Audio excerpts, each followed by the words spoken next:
Good morning students. कल हमने matter के क्लासिफिकेशन में मैटर का क्लासिफिकेशन स्टडी किया था फिजिकली, केमिकली, और हमने ये समझा था कि अगर हम मैटर को फिजिकली क्लासिफाई करते हैं तो उसमें मैटर की 3 स्टेट्स इन्वॉल्व की जाती हैं: सॉलिड्स, लिक्विड्स एंड गैसेज। जबकि अगर मैटर का केमिकल क्लासिफिकेशन किया जाए तो वहाँ पर मैटर को केमिकली पहले तो 2 कैटेगरीज में क्लासिफाई किया जाता है: pure substances and mixtures. Pure substances में 2 कैटेगरी बनती हैं, एक एलिमेंट्स की, जो कि फर्दर 3 कैटेगरी में बांटे जाते हैं: मेटल्स, नॉन मेटल्स और मेटलॉइड्स। जबकि दूसरी कैटेगरी जो बनती है वो है कंपाउंड्स, जो कि फर्दर 2 टाइप में बांटे जाते हैं, एक ऑर्गेनिक और दूसरे हैं इनऑर्गेनिक।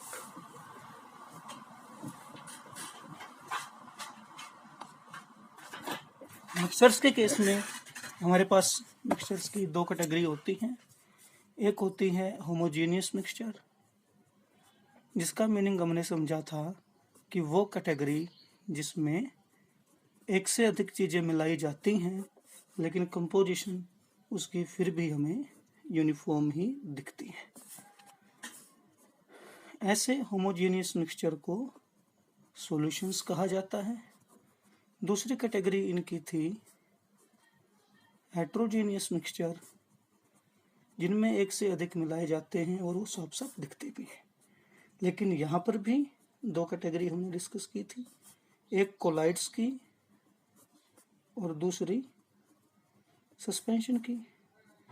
कोलाइड्स वो कैटेगरी थी जिनके पार्टिकल्स लंबे समय तक रखने पर भी सेटल नहीं होते, और सस्पेंशन वो कैटेगरी थी जिनके पार्टिकल्स सेटल हो जाते हैं। तो पिछली क्लास में हमने ये डिस्कस किया था। इस सारे डिस्कशन में एक बड़ा इम्पोर्टेंट टॉपिक जो आज हमने शुरू करना था वो था difference between a compound and a mixture. सबसे पहले हम ये डिस्कस करेंगे कि किसी कंपाउंड और मिक्सचर में डिफरेंस जानने की ज़रूरत ही हमें क्यों पड़ती है।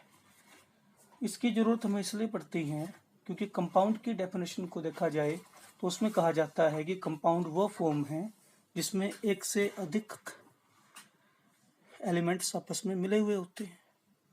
मिक्सचर में भी एक से अधिक कंपाउंड मिले हुए होते हैं।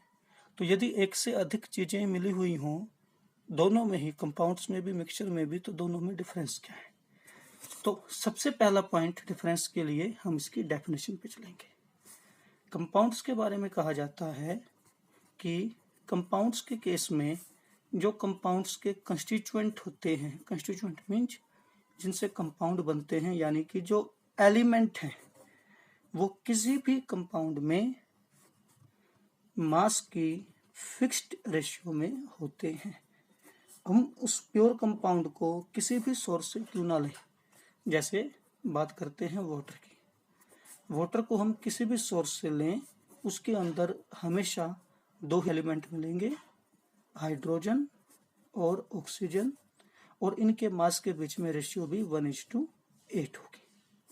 जबकि मिक्सचर के केस में मिक्सचर के कंपोनेंट्स किसी भी रेशियो में हो सकते हैं, उनके लिए कोई फिक्स रेशियो नहीं होती है।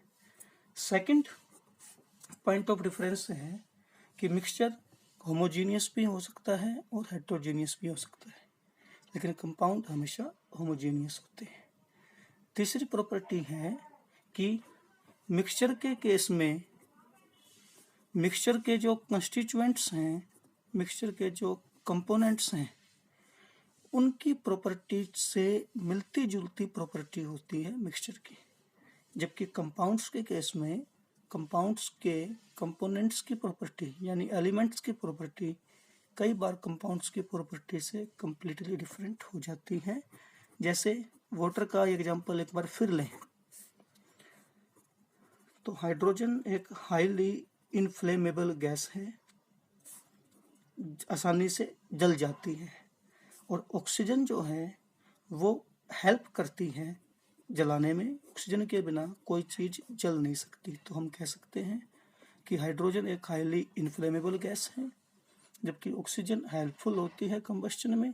लेकिन इनके मिक्सचर से, इनके मिलने से जो कंपाउंड वाटर बनता है वो ना तो जलाता है, ना ही जलने में हेल्प करता है, बल्कि वो अगर कहीं आग लगी हुई हो तो उसे बुझाने में हेल्प करता है। तो इस प्रकार से हम कह सकते हैं कि इस कंपाउंड की प्रॉपर्टी इसके कंपोनेंट्स की प्रॉपर्टी से एग्जैक्टली अपोजिट हो जाती है। नेक्स्ट डिफरेंस है कि अगर हम मिक्सचर के कंपोनेंट्स को सेपरेट करना चाहें तो सिंपल मेथड से कर सकते हैं।